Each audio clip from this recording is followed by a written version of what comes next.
Hello दोस्तों, आज इस वीडियो में हम लोग क्लास 10th के मैथ्स का 2023 का पहला सेट का दूसरा भाग सॉल्व करेंगे। पहले भाग में हम लोगों ने क्वेश्चन नंबर 1 से लेकर के क्वेश्चन नंबर 20 तक ऑब्जेक्टिव सॉल्व किया था। उसके बाद क्वेश्चन नंबर 1 में हम लोगों ने 6 क्वेश्चन सॉल्व किए थे। अब इसके बाद दूसरे भाग में हम लोग क्वेश्चन नंबर 2 को सॉल्व करेंगे। लिखा है कि इन्हीं 5 खंडों को हल कीजिए। सबसे पहले इसमें ए में लगा हुआ है स्टार, मतलब ये जो क्वेश्चन है हमारे सिलेबस में नहीं, उसको नहीं करना है। क्वेश्चन नंबर बी है कि 2x + 3y = 11 और 2x - 4y = -24 को हल कीजिए और इसमें m का वह मान ज्ञात कीजिए जिसके लिए y = mx + 3 हो। इसमें दो समीकरण दिए गए हैं। पहला है 2x + 3y = 11, इसको हम मान लेते हैं समीकरण 1। और दूसरा समीकरण दिया है 2x - 4y = -24, इसको मान लेते हैं हम दूसरा समीकरण। और इसमें ये नहीं लिखा हुआ कि किस विधि से हमको हल करना है, तो इसको हम हल कर लेते हैं विलोपन विधि से, एलिमिनेशन मेथड से। तो इसमें जब भी हम एलिमिनेशन मेथड या विलोपन विधि यूज करते हैं तो हम क्या करते हैं, इसमें या तो एक्स वाला पद बराबर होना चाहिए या वाई वाला पद बराबर होता है, उसके बाद उसको जोड़ते हैं घटाते हैं। यहाँ 2x लिखा हुआ है, यहाँ लिखा हुआ है 2x, दोनों बराबर है और दोनों का चिन्ह एक समान है। तो जब दोनों का चिन्ह एक समान रहता है तो हम उसको क्या करते हैं, घटा देते हैं, और जब विपरीत चिन्ह रहता है तो जोड़ देते हैं। तो इसमें लिखेंगे समीकरण 1 में से समीकरण 2 को घटाने पर, तो समीकरण 1 हम लोग का 2x + 3y = 11 और समीकरण 2 है 2x - 4y = -24। अब घटाएंगे तो इसका चिन्ह बदल जाएगा, ये प्लस है तो माइनस, प्लस, ये भी प्लस हो गया, 2x से 2x कट गया, +4y और 3y तो हो जाएगा 7y, ये प्लस में हो गया तो 24 और 11 हो जाएगा 35। तो y बराबर हो जाएगा 35/7, ठीक है। और 7 से 35 कट जाएगा 5 बार में, तो y का मान निकल गया 5। अब x का मान निकालना है तो y का मान हम देंगे समीकरण 1 में। y का मान समीकरण 1 में रखने पर,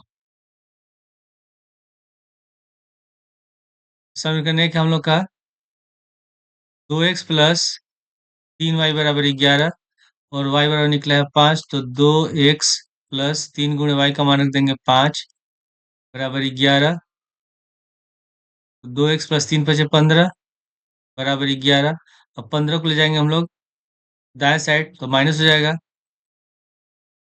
तो 2x = 11 - 15 घटाएंगे तो हो गया -4। तो x बराबर -4/2 और 2 से 4 कट जाएगा 2 बार में, तो x का मान निकल गया -2। तो y का मान निकला 5 और x का मान निकल गया -2। हमको फिर क्या निकालना है इसमें, y बराबर mx + 3 दिया है तो हमको m का मान निकालना है। तो पुनः y बराबर हम लिखेंगे mx + 3 और y का मान निकला हम लोग का 5 बराबर m × x का मान है -2 + 3। और इसे हम +3 को ले आते हैं बाएं साइड, हम इसको लिखेंगे 5 - 3 बराबर माइनस का 2m। 5 में से 3 घटाएंगे बचेगा 2 बराबर -2m। जब -2 को ले आएंगे बाएं साइड तो बट्टे हो जाएगा, तो -2/2 बराबर m, और 2 से 2 कट गया एक बार में, तो m का मान निकल गया -1।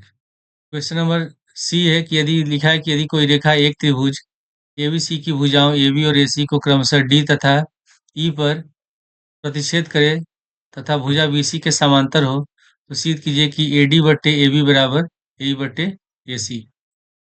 क्वेश्चन में लिखा हुआ है यह त्रिभुज ABC त्रिभुज दिया हुआ है और इसमें दो भुजा AB और AC पर बिंदु D और E है, D और E दिया हुआ है, और दिया हुआ है कि D समांतर BC है। तो हमको सिद्ध करना है AD/AB बराबर AE/AC। इसमें दिया गया है त्रिभुज ABC में D समांतर BC, ठीक है। को सिद्ध क्या करना है, सिद्ध करना है कि AB AB बराबर AE/BC। ठीक है। अब हम इसमें यूज करेंगे थेल्स प्रमेय, जिसको कहते हैं बेसिक आधारभूत प्रमेय। तो पहले हम लिखेंगे त्रिभुज ABC में D समांतर BC। तो थेल्स प्रमेय क्या है कि अगर ये त्रिभुज ABC दिया गया है और इसमें ये D BC के समांतर है, तो थेल्स प्रमेय के अनुसार हो जाएगा AD/DB बराबर AE/BC। तो हम यहाँ लिख देंगे AD/DB बराबर AE/BC, और यहाँ रीजन में लिखेंगे थेल्स प्रमेय से। ठीक है। अब हमको इसमें क्या लाना है, यहाँ हमको लाना है AD/AB। ठीक है, AD भी होना चाहिए, AB होना चाहिए। तो अगर हम AD और DB को जोड़ देंगे तो AB हो जाएगा, और EC और AE को जोड़ देंगे तो AC हो जाएगा। अब हम क्या कर देंगे, इसको उल्टा कर देंगे। ठीक है, दोनों को उल्टा कर देंगे तो ये हो जाएगा DB/AD बराबर EC/AE। अब हम दोनों पक्षों में एक जोड़ेंगे, दोनों पक्षों में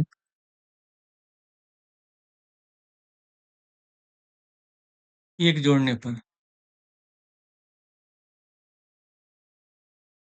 हम लिखेंगे इसको DB/AD +1 बराबर EC/AE +1। अब इसका जब एलसीएम लेंगे, इसका एलसीएम हो जाएगा AD, और ये हो जाएगा DB प्लस AD/AD बराबर, उसी तरह इसका एलसीएम हो जाएगा AE, और ये हो जाएगा EC प्लस AE। तो जब हम इसमें DB और AD को जोड़ेंगे, DB और AD को जोड़ेंगे तो ये हो जाएगा हम लोग का AB, और उसी तरह AE और EC को जोड़ेंगे तो ये हो जाएगा AC। तो अगले स्टेप में हम लिख देंगे इसमें AB/AD बराबर हो जाएगा AC/AE। और हमको क्या सिद्ध करना है कि AD/AB है, और यहाँ है AE/AC। तो हम क्या करेंगे, इसको दोनों को उल्टा कर देंगे। हो जाएगा हम लोग का तब AD/AB बराबर AE/AC। ठीक है, और ये हम लोग को सिद्ध करना था। क्वेश्चन नंबर डी है, लिखा है कि एक भिन्न 1/3 हो जाती है जब उसके अंश में एक घटाया जाता है, और वह 1/4 हो जाती है जब उसके हर में 8 जोड़ा जाता है। तो वह भिन्न ज्ञात कीजिए। तो हल में लिख लेंगे, माना भिन्न बराबर है x/y।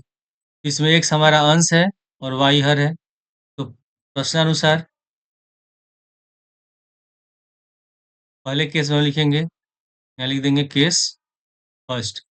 इसमें लिखा है कि वह भिन्न 1/3 हो जाती है जब उसके अंश में एक घटाया जाता है। तो अंश हमारा x है, तो x में हम एक घटा देंगे, और हर में किसी तरह का परिवर्तन नहीं होगा, तो x-1 बराबर भिन्न हो जाता है 1/3। हम कर देंगे क्रॉस मल्टीप्लाई, 3 को गुणा कर देंगे x-1 से, y को 1 से गुणा करेंगे, तो 3 गुणे x-1 बराबर y। तो हो जाएगा हम लोग का 3x-3 बराबर y। अब इसमें हम -3 को ले आते हैं दाएं साइड, तो +3 हो जाएगा, y को ले आएंगे बाएं साइड। तो 3x-y बराबर 3, इसको मान लेते हैं समीकरण 1।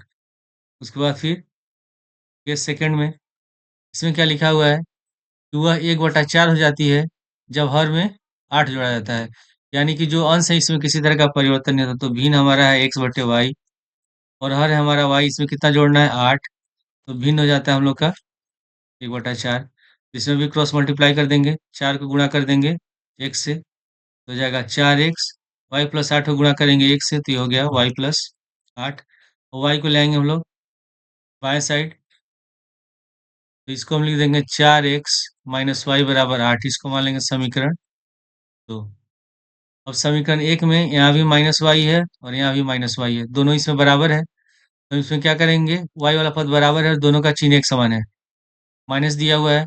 तो हम समीकरण 1 में से समीकरण 2 को घटा देंगे। समीकरण 1 में से समीकरण 2 को घटाने पर तो 3x - y बराबर 3, और यहाँ होगा 4x - y बराबर 8।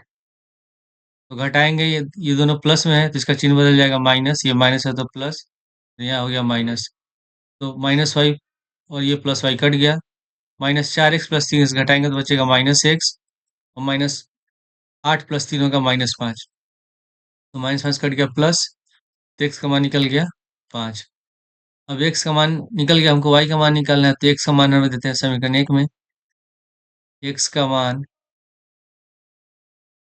समीकरण 1 में रखने पर, समीकरण 1 है हमारा 3x - y बराबर 3, x का मान निकला है 5, तो 3 गुणे 5 - y बराबर 3 हो जाएगा, 3 × 5 = 15, 15 - y बराबर 3। अब हम ये y माइनस में दिया हुआ है, तो हम y को या तो दाएं साइड ले जा सकते हैं, नहीं तो हम 15 को ले जाएंगे दाएं साइड।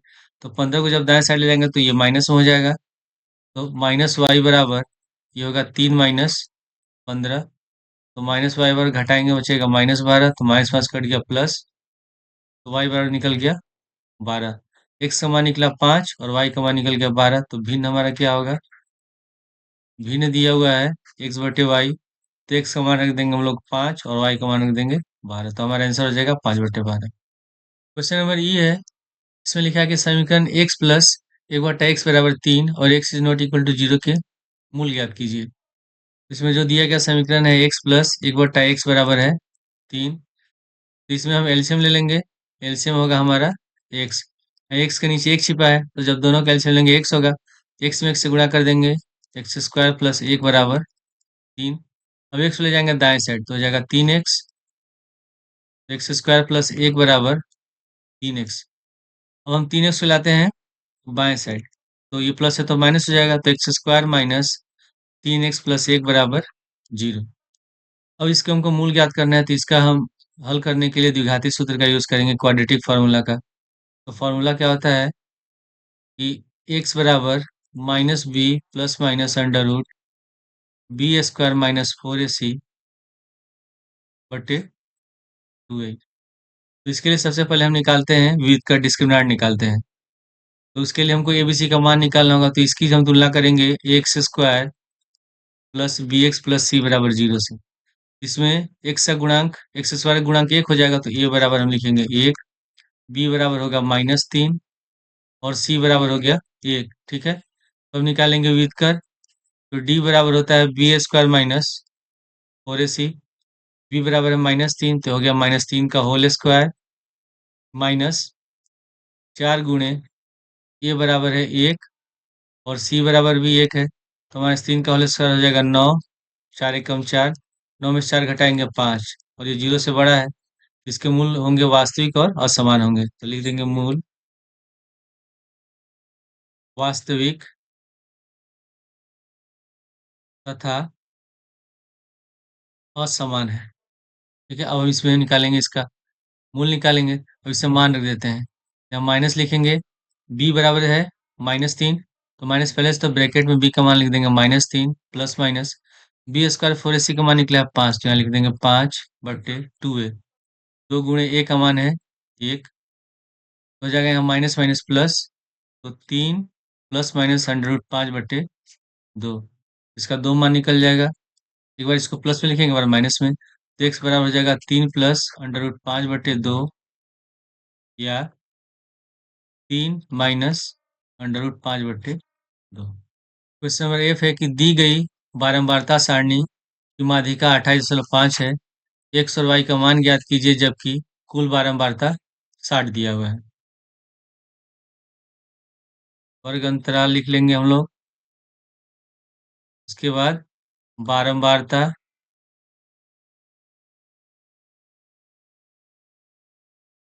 वर्ग अंतराल दिया, इसमें 0 से 10, 10 से 20, 20 से 30, 30 से 40, 40 से 50 और 50 से 60। इसके बाद दिया हुआ है बारंबारता, तो बारंबारता इसमें दिया हुआ है 5 है, फिर x 20, 15 वाई और 5 है। तो कभी भी जब हम माध्यिका या माध्यक निकालते हैं, तो जब बारंबारता जो होता है उसको एफ से सूचित करते हैं, उसके बाद हम निकालते हैं संचयी बारंबारता। संचयी बारंबारता निकालते हैं और इसको हम लोग सूचित करते हैं सीएफ से, जिसको हम अंग्रेजी में कहते हैं कम्युलेटिव फ्रीक्वेंसी। तो उसके लिए हम क्या करते हैं, जो बारंबारता में पहला अंक दिया रहता है उसको हम ऐसे लिख देंगे, फिर हम 5 में अगले को जोड़ेंगे।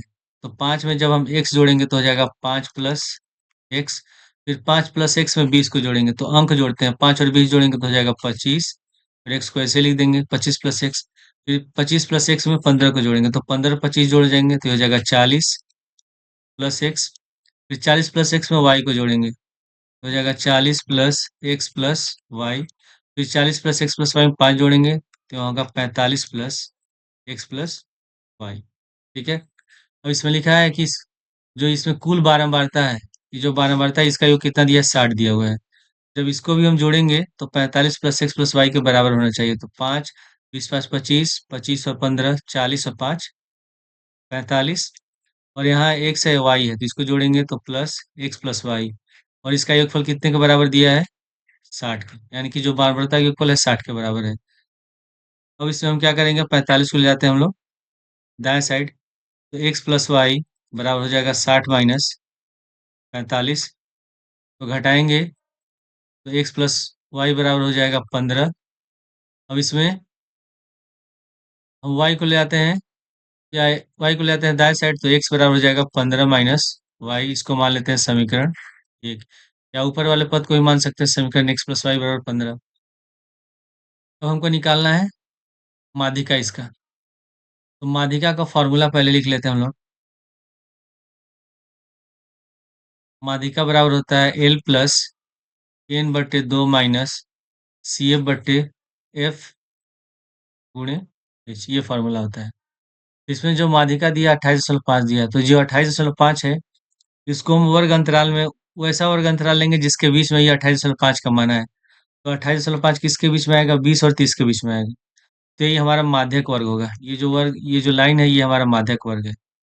तो इसमें जो वर्ग अंतराल दिया रहता है, इसमें जो सबसे कम वाला जो मान होता है इसको हम कहते हैं एल, लोअर लिमिट। एल बराबर हम लोग का हो जाएगा 20।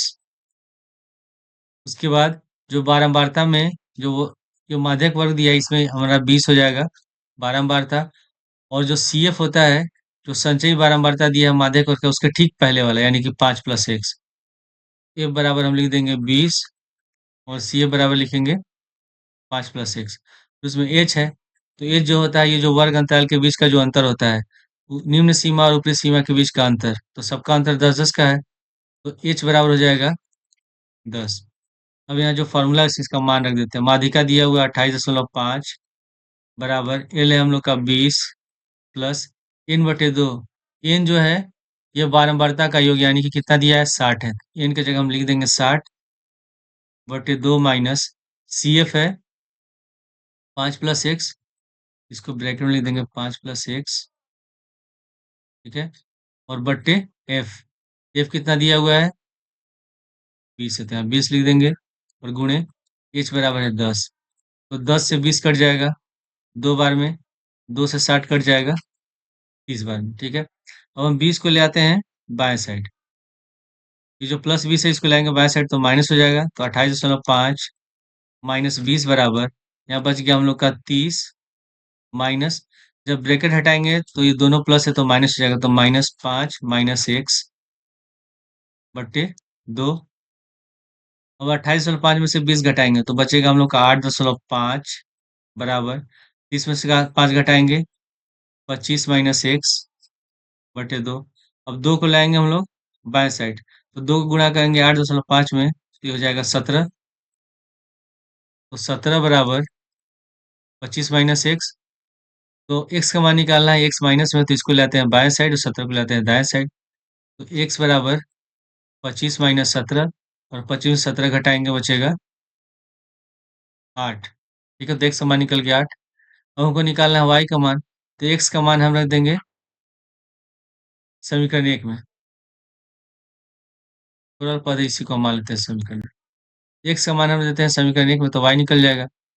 तो यहाँ एक्स प्लस वाई बराबर 15 दिया हुआ है, तो एक्स का मान रखेंगे 8, तो 8 प्लस वाई बराबर 15, तो वाई बराबर हो जाएगा 15 माइनस 8, यानी कितना बचेगा 7। तो एक्स का मान निकल गया 8 और वाई का मान निकल गया 7।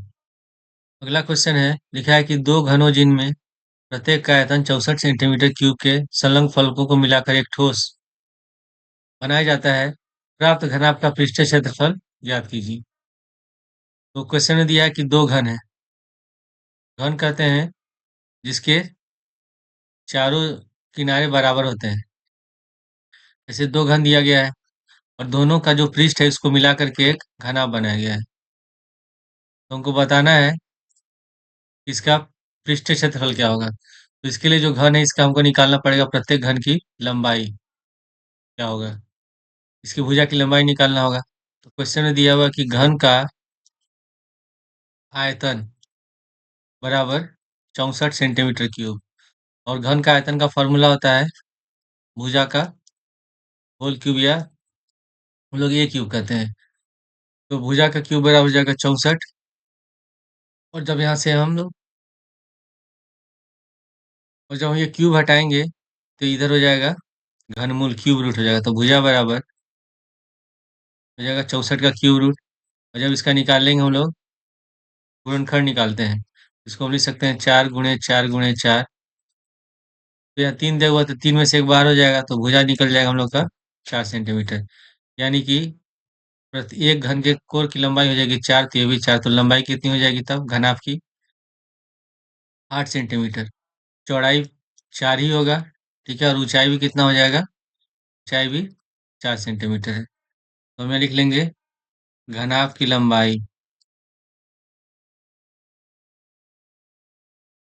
घनाभ की लंबाई L बराबर 4 + 4 बराबर 8 सेंटीमीटर, चौड़ाई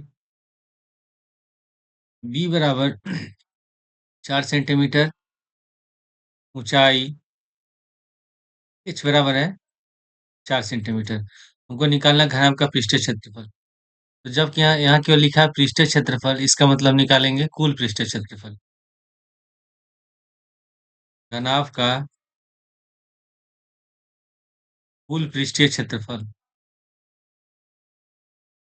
जो कहते हैं अंग्रेजी में टोटल सरफेस एरिया, इसका फार्मूला होता है 2 गुणे LB plus BH plus HL।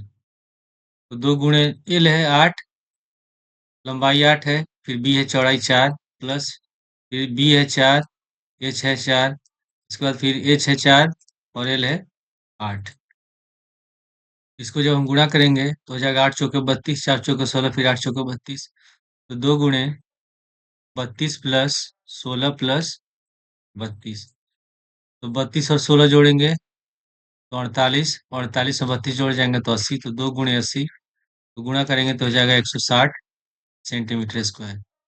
Form दिया है कि एक गोला जिसका व्यास 12 सेंटीमीटर है एक लंबवृत्तीय बेलनाकार बर्तन में डाला जाता है जिसमें थोड़ा पानी भरा है। यदि गोला पानी में पूरा डूब जाता है तो बेलनाकार बर्तन में पानी की सतह 3 सही 5/9 सेंटीमीटर बढ़ जाता है। बेलनाकार बर्तन का व्यास ज्ञात कीजिए।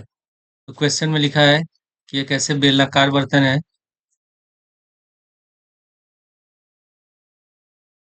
इसे मान लेते हैं यहाँ तक पानी भरा है, इसमें यहाँ तक पानी भरा हुआ है, और इसमें एक गोले को डाला जाता है जिसका व्यास है 12 सेंटीमीटर। और ये गोला जब इसमें डाला जाता है तो पानी की सतह मान लेते हैं यहाँ से यहाँ तक बढ़ जाती है, इतनी ऊंची चली जाती है, और कितना होता है ये 3 सही 5/9 सेंटीमीटर। तो जितना गोले का आयतन होगा उतना ही पानी इसमें ऊपर बढ़ेगा, यानी कि पानी का बढ़ा हुआ आयतन बराबर हो जाएगा गोले का आयतन। तो पहले इसमें लिख लेंगे दिया हुआ है गोले का व्यास बराबर 12 सेंटीमीटर, इसकी त्रिज्या हो जाएगी स्मॉल आर मान लेते हैं, त्रिज्या स्मॉल आर बराबर 12/2, 2 से 12 कट जाएगा 6 बार में, तो 6 सेंटीमीटर। पानी की ऊंचाई, पानी की ऊंचाई h बराबर दिया हुआ है 3 सही 5/9, तो 3 9 27, 5 32/9, सेंटीमीटर है, ठीक है। और जो को निकाला है बेलनाकार बर्तन का आयतन, तो मान लेते हैं बेलनाकार बर्तन की त्रिज्या कैपिटल आर है, ठीक है। इसमें लिखेंगे प्रश्नानुसार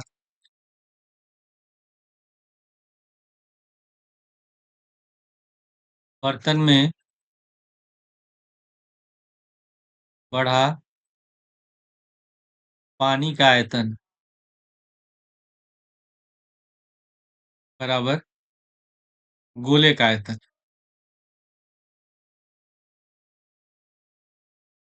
पानी बेलनाकार बर्तन में रखा गया तो पानी का आकार भी कैसा होगा, बेलनाकार होगा।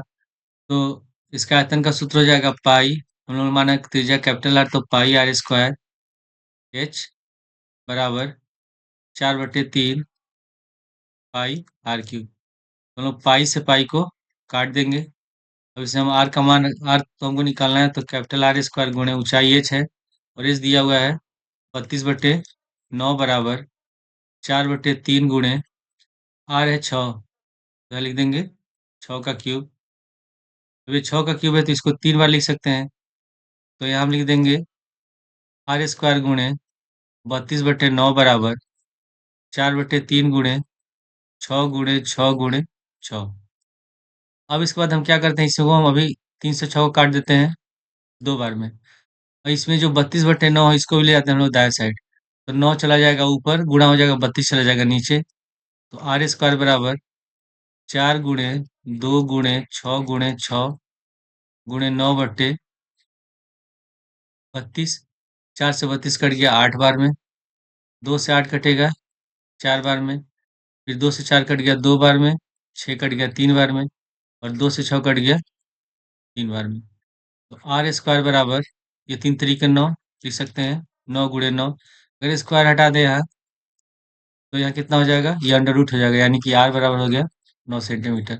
तो बेलन का जो त्रिज्या है वो 9 सेंटीमीटर है, तो व्यास कितना हो जाएगा, व्यास बराबर होता है 2 गुणे त्रिज्या। त्रिज्या निकला है 9, तो 2 गुणे 9 बराबर हो जाएगा 18 सेंटीमीटर। क्वेश्चन नंबर 4 है, लिखा है कि भूमि पर स्थित बिंदु 1 से ऊर्ध्वाधर टावर पी क्यू के शीर्ष क्यू का उन्नयन कोण 60 डिग्री है, और बिंदु 1 से 40 मीटर ऊंचाई पर स्थित बिंदु वाई से क्यू का उन्नयन कोण 45 डिग्री है। तो टावर पी क्यू की ऊंचाई तथा दूरी पी एक्स ज्ञात कीजिए। क्वेश्चन में लिखा है कि एक ये पी क्यू है टावर, और इससे कुछ दूरी पर बिंदु एक्स है, और टावर क्यू से बिंदु एक्स का उन्नयन कोण दिया हुआ है 60 डिग्री। फिर इसमें लिखा है कि 1 से 40 मीटर ऊंचाई पर स्थित बिंदु वाई है, यहाँ 1 से 40 मीटर ऊंचाई पर बिंदु वाई दिया हुआ है, और वाई से क्यू का उन्नयन कोण ये कितना दिया हुआ है, ये है 45 डिग्री। तो मान लेते हैं ये है 45 डिग्री। हमको निकालना है इसमें टावर पी क्यू की ऊंचाई, इसका नाम देते हैं हम लोग आर। ये आर हो गया, तो पी आर भी कितना होगा इसमें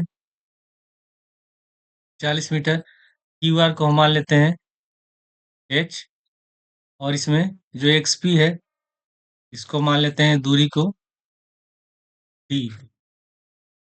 तो पहले हम हल कर लेंगे त्रिभुज क्यू आर वाई में, त्रिभुज क्यू आर वाई में से 45 डिग्री बन रहा है, तो tan 45 डिग्री बराबर क्यू आर बट्टे आर वाई। तो इसमें क्यू आर है एच, और आर वाई कितना होगा, इसमें एक्स पी डी है तो आर वाई भी डी होगा, तो tan 45 का मान हो गया 1। क्यू आर एच है और आर वाई डी है, तो डी बराबर हो गया एच, इसको मान लेते हैं समीकरण 1। अब हम हल करेंगे त्रिभुज क्यू पी एक्स में, पुनः त्रिभुज पी क्यू एक्स में, इससे बन रहा 60 डिग्री, तो tan 60 डिग्री बराबर पी क्यू बट्टे पी एक्स। tan 60 डिग्री का मान होता है अंडर रूट 3। पी क्यू को क्या लिख सकते हैं हम लोग, एच प्लस 40, एच प्लस 40 बट्टे पी एक्स बराबर कितना है? पी एक्स बराबर है डी। अब हम डी को ले आते हैं हम लोग बाएं साइड, तो अंडर रूट 3D बराबर हो जाएगा एच प्लस 40। और समीकरण 1 से डी बराबर एच है, तो हम डी की जगह एच लिख देंगे, तो हो जाएगा अंडर रूट 3H बराबर एच प्लस 40। ओरिजिनल लिख देंगे समीकरण 1 से। अब इसके बाद हम एच को ले आते हैं बाएं साइड, ये हो जाएगा under root 3H minus H बराबर 40। इसमें से हम एच कॉमन ले लेंगे, तो एच कॉमन लेंगे तो हो जाएगा अंडर रूट 3 - 1 बराबर 40। अब अंडर रूट 3 - 1 को ले आते हैं दाएं साइड, तो एच बराबर हो गया 40 बट्टे अंडर रूट 3 - 1। अब इसका कर देंगे हम लोग परिमेयकरण। तो परिमेयकरण करने के लिए अंश और हर में हम लोग अंडर रूट 3 + 1 से गुणा कर देंगे। एच बराबर 40 गुणे ब्रैकेट में लिख देंगे अंडर रूट 3 + 1 बटे, अब ये a माइनस बी और a प्लस बी के रूप में है, तो फॉर्मूला होता है कि a माइनस बी गुणे a प्लस बी बराबर ए स्क्वायर माइनस बी स्क्वायर। ए की जगह इसमें अंडर रूट 3 है और बी की जगह 1 है, तो हो जाएगा अंडर रूट 3 का होल स्क्वायर माइनस 1 का होल स्क्वायर। एच बराबर 40 गुणे ब्रैकेट में अंडर रूट 3 + 1 बटे अंडर रूट 3 का होल स्क्वायर हो जाएगा 3 और 1 का होल स्क्वायर हो जाएगा 1, तो लिखेंगे 3 - 1। एच बराबर 40 और ब्रैकेट में 3 + 1 बटे 2, 2 से 40 कट गया 20 बार में, तो एच बराबर निकल गया 20 अंडर रूट 3 + 1। ठीक है, हमको क्या निकालना है इसमें? दूरी निकालना है और ऊंचाई निकालना है। तो डी बराबर एच है, यानी कि डी बराबर हम लिख सकते हैं 20 अंडर रूट 3 + 1। ये निकल गया हम लोग का दूरी। अब हमको निकालना है टावर की ऊंचाई। तो यहाँ हम लिख लेते हैं टावर की ऊंचाई, ये क्या है? पी क्यू है, तो पी क्यू बराबर लिख सकते हैं 40 + एच, हो जाएगा 40 + एच बराबर हम लोग का निकला है 20 अंडर रूट 3 + 1। जब ब्रैकेट हटाएंगे हो जाएगा 40 प्लस, इससे गुणा करेंगे तो 20 अंडर रूट 3 और प्लस 20, तो 20 और 40 हो जाएगा 60, 60 प्लस 20 अंडर रूट 3। अगर इसमें से हम 20 कॉमन ले लेते हैं, तो 20 कॉमन लेंगे तो 20 × 3 = 60 और प्लस अंडर रूट 3 मीटर। तो जो टावर होगी उसकी ऊंचाई हो जाएगी 20 गुणे 3 + अंडर रूट 3 मीटर, और बिंदु एक्स का बिंदु पी से जो दूरी होगा वो होगा 20 अंडर रूट 3 + 1 मीटर। इसका अथवा क्वेश्चन दिया है, एक नाव जो एक पुल की ओर आ रही है, किसी क्षण पुल का उन्नयन कोण 30 डिग्री देखा गया। नाव के उसी चाल से 4 मिनट चलने के पश्चात पुल का उन्नयन कोण 60 डिग्री हो गया, तो नाव को पुल तक पहुंचने में कितना समय लगेगा? क्वेश्चन में दिया गया है, मान लेते हैं ये पुल हो गया और इसकी तरफ ऐसे एक नाव आ रही है, और पहले जो नाव का उन्नयन कोण है वो 30 डिग्री है। कुछ देर के बाद 4 मिनट चलने के बाद नाव का उन्नयन कोण हो जाता है 60 डिग्री, यानी कि यहाँ से यहाँ तक आने में नाव को लगता है 4 मिनट। तो हमको नाम लिख लेते हैं ए, बी, सी और डी। तो हमको बताना है कि सी से बी तक जाने में नाव को कितना समय लगेगा। तो इसके लिए हम क्या करेंगे, मान लेते हैं कि जो पुल है इसकी ऊंचाई है h मीटर, बीसी को हम मान लेते हैं x और सी डी को मान लेते हैं y। तो पहले हम निकालेंगे डी से सी तक जाने में कितना, इसमें दिया है समय 4 मिनट लग रहा है। तो पहले हम निकालेंगे नाव की चाल। तो चाल निकालने के लिए हम y दूरी निकालेंगे, चाल बराबर होता है दूरी बट्टे समय, और जब चाल निकल जाएगा तो जो x का दूरी दिया रहेगा, तो समय निकालने के लिए समय बराबर होता है दूरी बट्टे चाल, तो उसमें हम जो दूरी x है उसको चाल से भाग दे देंगे। तो पहले हम लिखेंगे त्रिभुज ए बी सी में, त्रिभुज ए बी सी में इसमें बन रहा है 60 डिग्री, तो tan 60 डिग्री बराबर हो जाएगा ए बी बट्टे बी सी। tan 60 डिग्री का मान होता है अंडर रूट 3, ए बी है h और बी सी को हमने माना है x, तो x बराबर हो जाएगा h बट्टे अंडर रूट 3, इसको मान लेंगे समीकरण 1। अब हल करेंगे हम लोग त्रिभुज ए बी डी में। पुनः त्रिभुज ए बी डी में इसे बनना 30 डिग्री, तो tan 30 डिग्री बराबर हम इसे लिखेंगे ए बी बट्टे बी डी। ए बी बट्टे बी डी। tan 30 का मान होता है 1/√3। ए बी को हम लोग माना है एच, और बी डी को लिख सकते हैं x+y। हो जाएगा h/x+y। अब कर देंगे हम लोग क्रॉस मल्टीप्लाई, तो x+y बराबर हो जाएगा √3h। इसमें से हम y का मान निकालेंगे तो x ले जाएंगे दाएं साइड, हो जाएगा y बराबर √3h-x। और समीकरण 1 से x का मान है h/√3, इसका मान रख देंगे तो y बराबर √3h-h/√3। इसका एलसीएम हो जाएगा √3 से √3 को गुणा करेंगे तो 3 हो जाएगा, तो y बराबर 3h-h/√3। तो घटाएंगे तो y बराबर हो गया 2h/√3। तो जो y हो गया इसकी y बराबर कितना निकल गया, 2h/√3। ठीक है।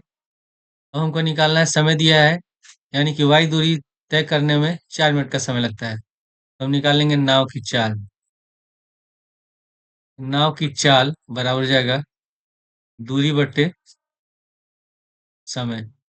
दूरी कितना है, y है, और ये कितना निकला है 2h/√3, और समय कितना है 4। तो ये √3 नीचे आ जाएगा, तो हो जाएगा 2h/4√3। 2 से 4 कट गया 2 बार में, तो ये निकल गया h/2√3 मीटर प्रति मिनट। ठीक है, मिनट में हम निकाल रहे हैं।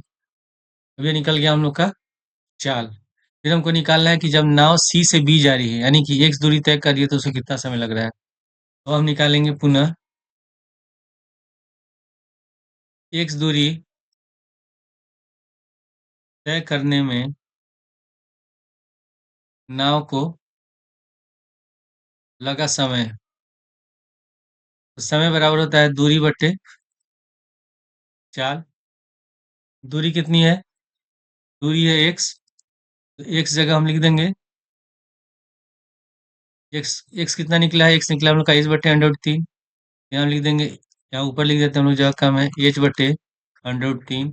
और चाल कितनी है, h/2√3। h/2√3, ये से h कट गया, √3 से √3 कट गया, ये 2 ऊपर चला जाएगा तो बराबर हो जाएगा 2 मिनट। और ये हमारा आंसर है। क्वेश्चन नंबर 5 है, लिखा है कि पिता की उम्र पुत्र की उम्र की 7 गुनी है। 2 वर्ष पहले पिता की उम्र पुत्र की उम्र की 13 गुनी थी, तो दोनों की वर्तमान उम्र क्या है। तो इसको हम लोग एक चर में हल कर लेते हैं। कहेंगे माना पुत्र की आयु, वर्तमान आयु, पुत्र की वर्तमान आयु x वर्ष, तथा पिता कितना दिया हुआ है, वर्तमान आयु 7 गुनी है, तो पिता का हो जाएगा 7x। पिता की आयु 7x वर्ष है। इसे बताना है 2 वर्ष पहले, पहले निकालेंगे दोनों का उम्र, तो 2 वर्ष पहले पुत्र की उम्र, पुत्र की उम्र कितनी हो जाएगी, जब वर्तमान x है तो 2 वर्ष पहले निकालने के लिए हम इसमें से 2 घटा देंगे, तो x-2 वर्ष हो जाएगा। और पिता की उम्र है 7x, यहाँ लिखेंगे हम लोग 7x-2 वर्ष। तो प्रश्नानुसार इसमें लिखा है कि 2 वर्ष पहले पिता की उम्र पुत्र की उम्र की 13 गुनी थी। तो पिता की उम्र है 7x-2, और पुत्र की उम्र कितनी गुनी है, 13 गुनी। तो 13 को हम गुणा कर देंगे पुत्र की उम्र से, यानी कि x-2 से। 7x-2 बराबर, ब्रैकेट हटाएंगे तो हो जाएगा 13x माइनस 13 दूनी 26। 13x को लाएंगे बाएं साइड, -2 को ले जाते हैं दाएं साइड, तो 7x माइनस 13x बराबर माइनस 26 + 2। जब घटाएंगे तो बचेगा माइनस का 6x बराबर -24। तो माइनस में कट गया प्लस, x बराबर हो गया 24/6। 6 से 24 कट जाएगा 4 बार में, तो x बराबर निकल गया 4। तो पुत्र की आयु x बराबर 4 वर्ष, पिता की आयु कितनी है 7x। तो लिखेंगे 7 × 4 7 चौके 28 वर्ष। तो ये हमारा आंसर है।